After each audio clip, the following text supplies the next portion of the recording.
Well, the first thing you need to do is assume positive intentions. Most people aren't doing things to be spiteful or because they don't want to, or I'm not going to do that. I assume positive intentions. And that's a ton of administrator resources.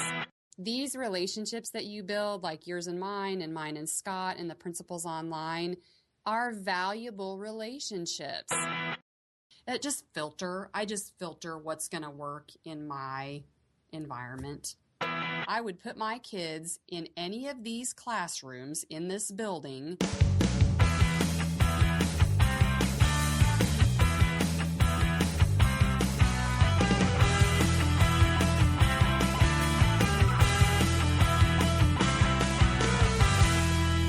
Hello and welcome back to part 2 of the interview with Melinda Miller. I hope you're excited for this one because Melinda is amazing, and I'm so excited that you have the opportunity to listen to her.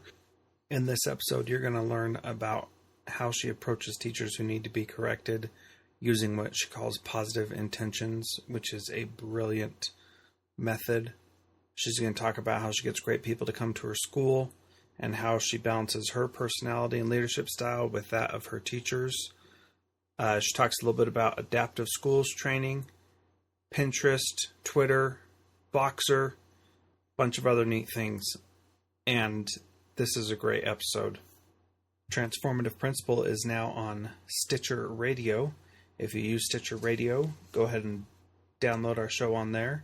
If you don't use Stitcher Radio, you can feel free to give it a shot.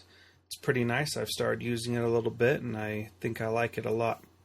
However it is that you listen to the Transformative Principal, I hope that you will find some time to subscribe to it and like us on Facebook, facebook.com/transformativeprincipal. Also on Twitter, you can follow me at Jethro Jones. You're welcome to send me feedback to jethrojones@gmail.com. And I would also appreciate it if you would rate this podcast on Stitcher Radio and on iTunes. And tell all your friends about how great it is to learn from these amazing principals. I'd like to welcome a new sponsor to the podcast this week. It is creativesforeducation.com. Have you ever noticed that teachers are really great at teaching our students, but don't have the time or the training to create beautiful things? Creativesforeducation.com does that for you. As an educator, you can sign up for a free account, request the designer create a project for you, give them some guidelines and tips, and then within about a week, they'll get something back to you that looks amazing. Go to creativesforeducation.com, click on the design requests, and you'll be able to look at some of the things that have already been done. Then sign up for a free account and start making beautiful things for your students. That's creativesforeducation.com or creatives4edu.com.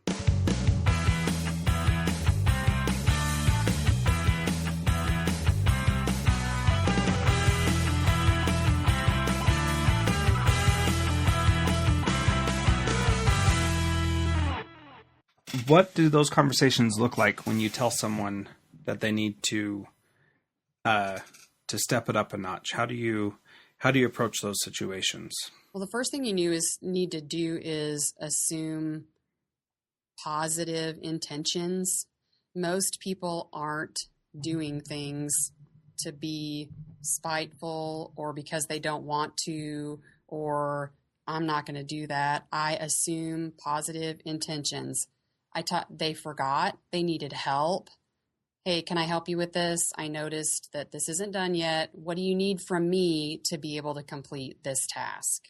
So I think if in your mind you always think you err on the side of it's a positive mistake and it's teachers are busy, good grief.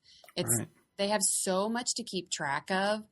If there's a teacher that, and I don't have this, I really don't have this at my building, that's conniving or backstabbing or doing something to defeat the cause, I address that head on, but I still address it in a way that are you aware that this is how this comes across? Are you aware that, because maybe they don't know, maybe nobody's told them, maybe they've never been told. If you're a new principal in a new building, don't assume that anybody has corrected this person or helped this person. They need guidance. They need that help. So my conversations, I think, start with assuming positive intentions and going from there.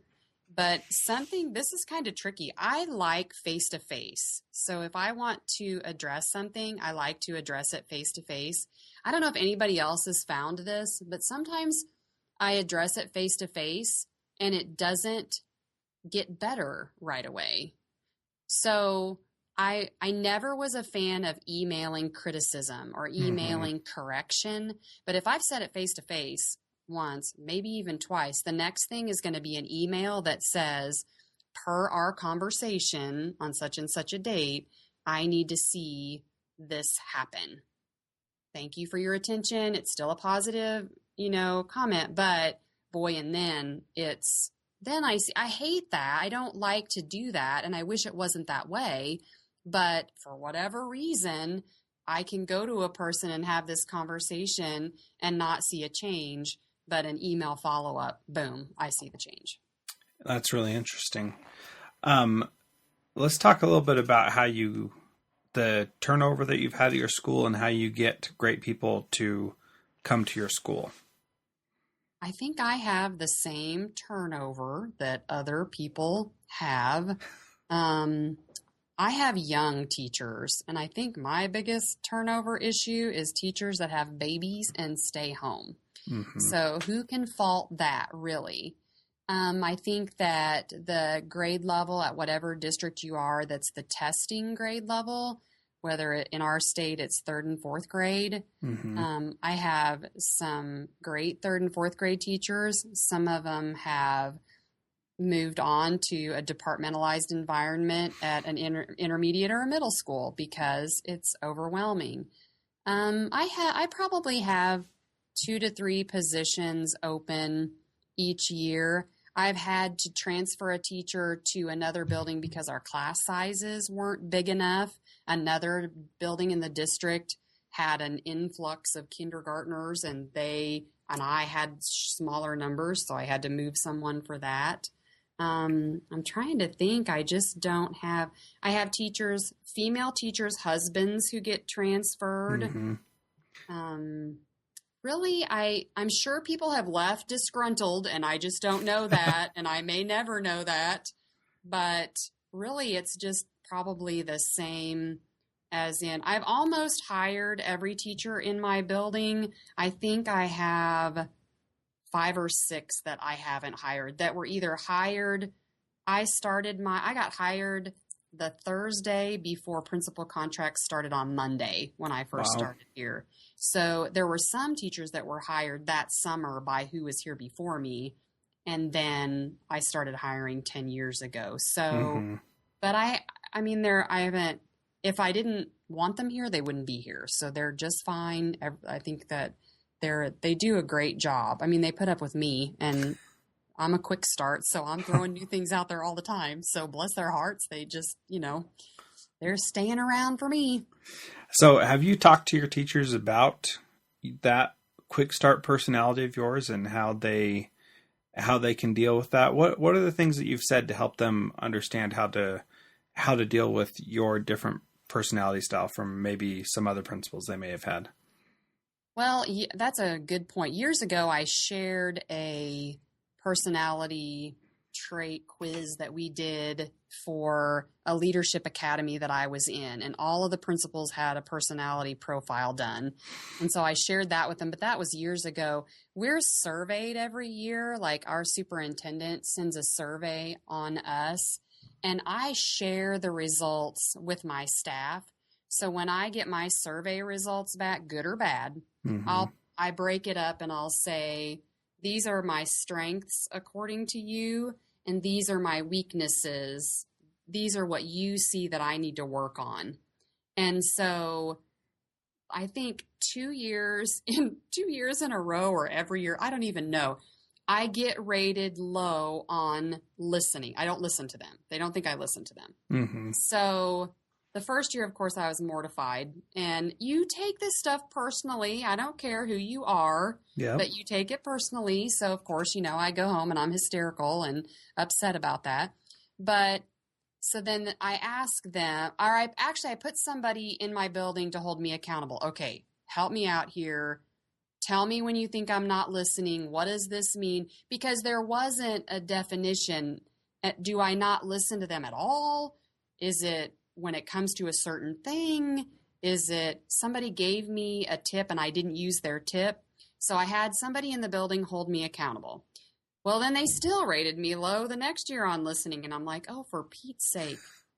So then I think I put into place, we went through adaptive schools training.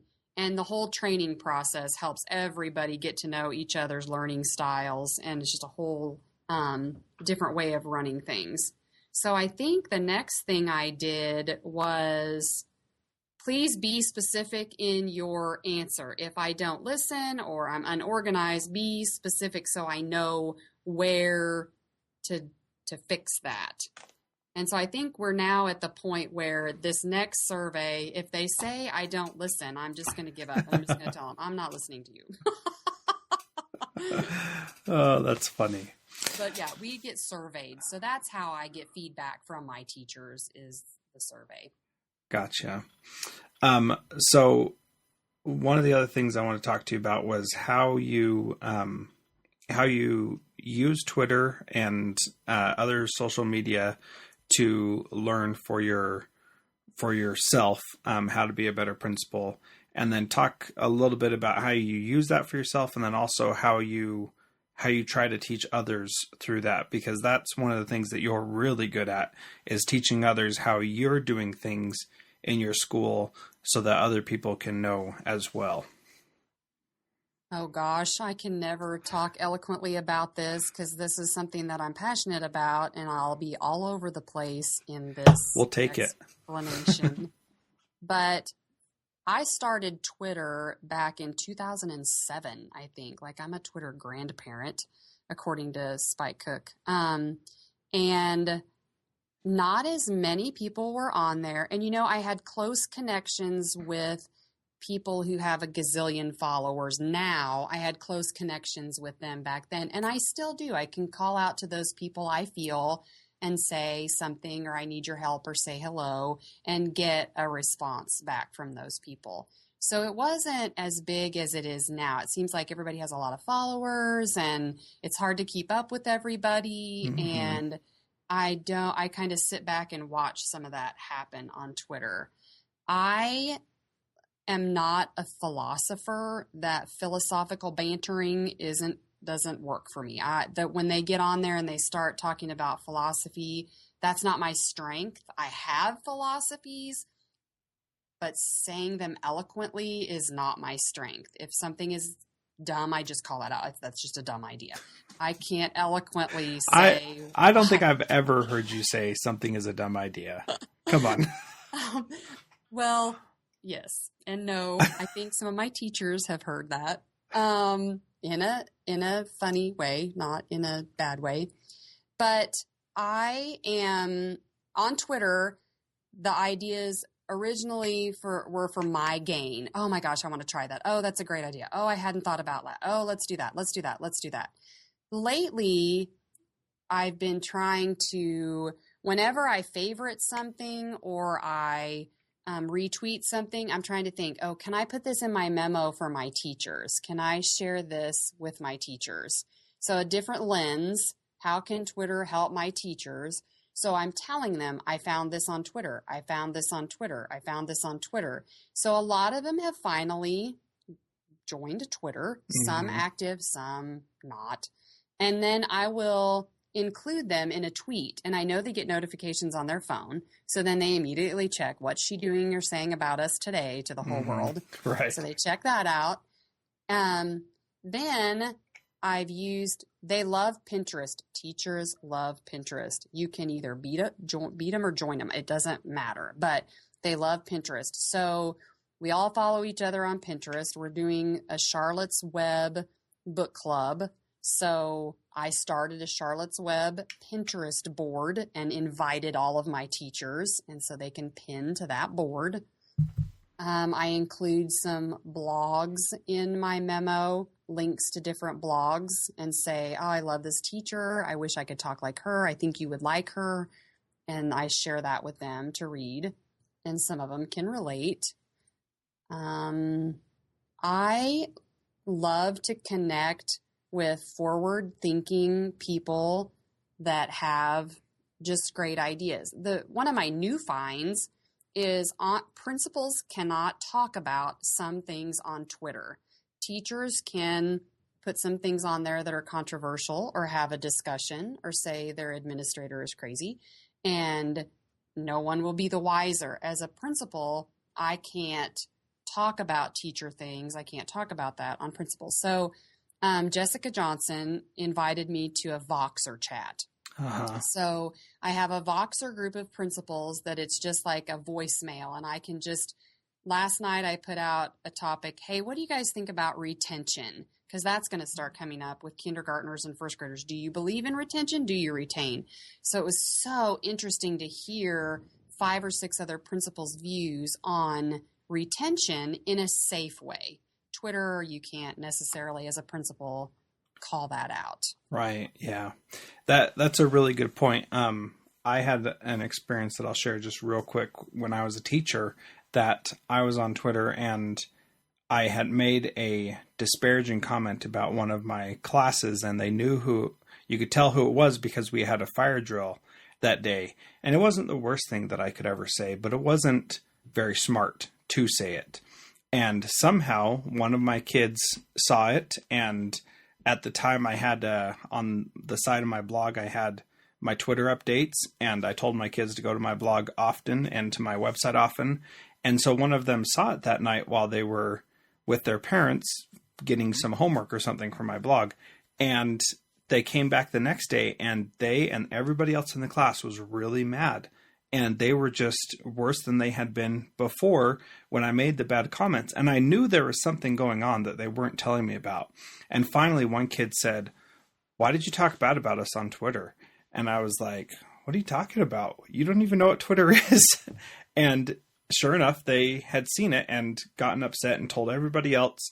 And I realized then a very important lesson, that I can't be negative about anybody that may ever see those things, because not that I want to anyway, but no matter what, the kids or the teachers or the parents or whoever are eventually going to see that, and that's going to come back and bite you. And so having a safe place to be able to work out ideas and thoughts, especially on something as important and as big a deal as retention, I think that's an awesome strategy to use. And I like that use of Voxer. I've used Voxer before, but it has never been very meaningful for me because I probably haven't been able to have those kinds of discussions with people. But that sounds like a great, safe way to say the things that you need to say. That's really awesome. Thanks for sharing that. Well, I hope that works for you too. I have had a couple of experiences where I've put something on, I think just Twitter, I think maybe 3 times. Mm-hmm. Once I put something that I said something about title, like you get title money. And I made some comment like, I wish I had title money, or I wish that, because my school didn't get that at the time. And these people that got title money got these resources. Oh my gosh. People were like, so you're saying this, and I'm like, wow, I just want the $25,000 you just got. Right. I wasn't thinking of all the things that go along with that. I apologize. So I had to defend myself. But luckily that was way back in the early days of Twitter. Mm-hmm. If I would have said that today, holy cow. Another time I took a picture of a document and put something like, really? That's like, really? And someone took it as something against them. And I'm like, are you kidding me? I'm talking to this audience. I'm not talking to you. I had no idea that they would take that personally. And then I think last night I deleted a tweet. I put something, it was late, and me and some principals were on there. I'm like, oh, I should not have put that on there. And it wasn't even bad. But I thought, okay, this person's going to read into that and think that I was saying something. So I'm like, that's not what that's about to me. So yes, you have to be careful in today's world. Yes, you do. That is for sure. So at the end of each interview, I ask principals 2 questions. And the first question is, what is one thing that a principal can do today to start becoming a transformative principal like you are? Oh, getting connected with other principals. Start connecting now. Like you, as an assistant, here we are having this conversation, or on Twitter, you're following them, reading blogs. There's the connected principals there, and it's the hashtag, I think, CP chat. Mm-hmm. And that's a ton of administrator resources. So getting connected and finding those principals that are pretty regular bloggers, seeking that stuff out. So connect with some principals. Even if you're an assistant, even if you're an intern, you can Google connected principals. You can Google principal blogs. You can Google principal chats. Be assertive in finding as much information as you can. And how do you determine what is good information versus bad information? It's just personal for me.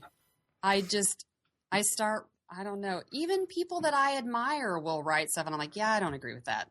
And I just turn it off. Or that's not going to work for me. That's not the dynamic I've developed. That's not the dynamic that I've built.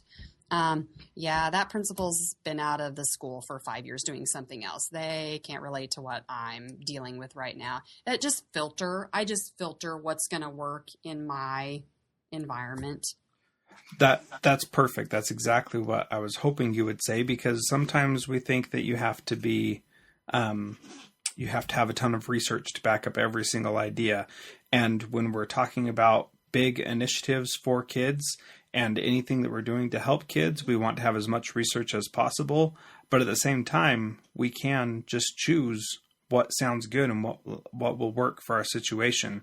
And I think that's important for us to remember in our data heavy world that we're in right now. So thank you for saying that and reminding us how important it is to use your head and make the right decisions.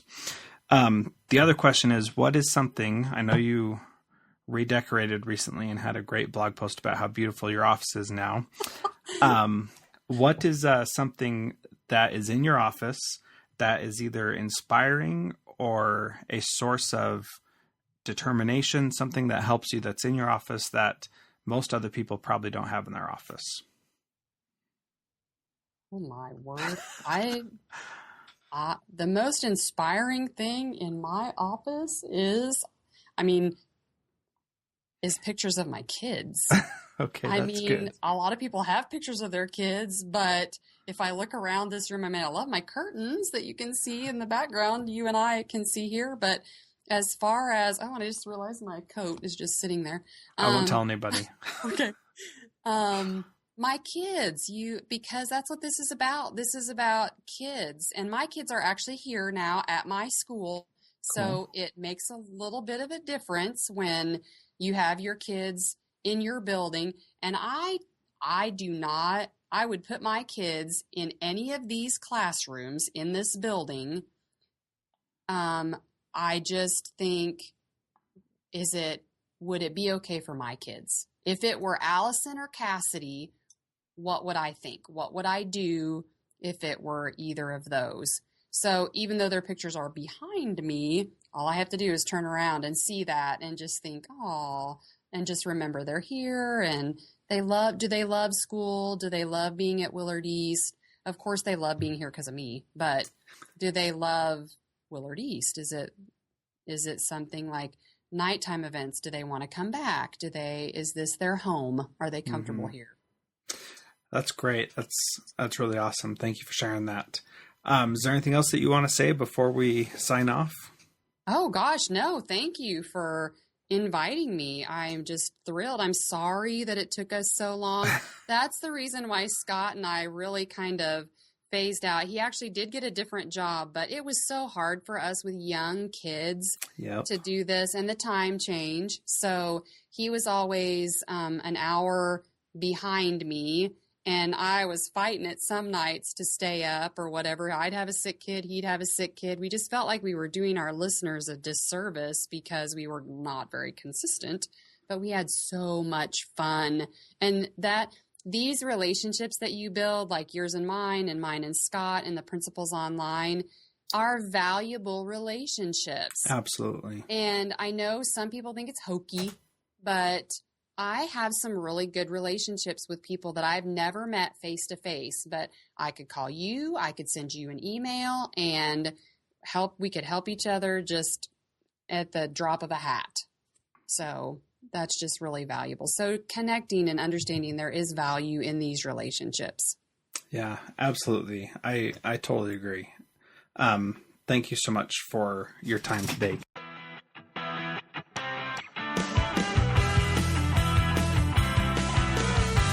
Really hope you enjoyed that interview with Melinda. She has been inspiring me for years, and I am so grateful that I was able to finally talk with her one-on-one and learn from her directly. She is definitely a transformative principal. Be sure this week to check out our sponsor, creatives4edu.com. Rate us on Stitcher Radio and on iTunes, and make sure you tell your friends about what you're learning on Transformative Principal. Next week, look forward to an episode where I interview Eric Scheninger, who is the principal at New Milford High School in New Jersey. He is NMHS_principal on Twitter. Make sure you follow him and hear all the great things that he's doing. We're going to be talking a little bit about his book that he just wrote about digital leadership, and it's an awesome interview. In the meantime, be sure you spend the week becoming a transformative principal.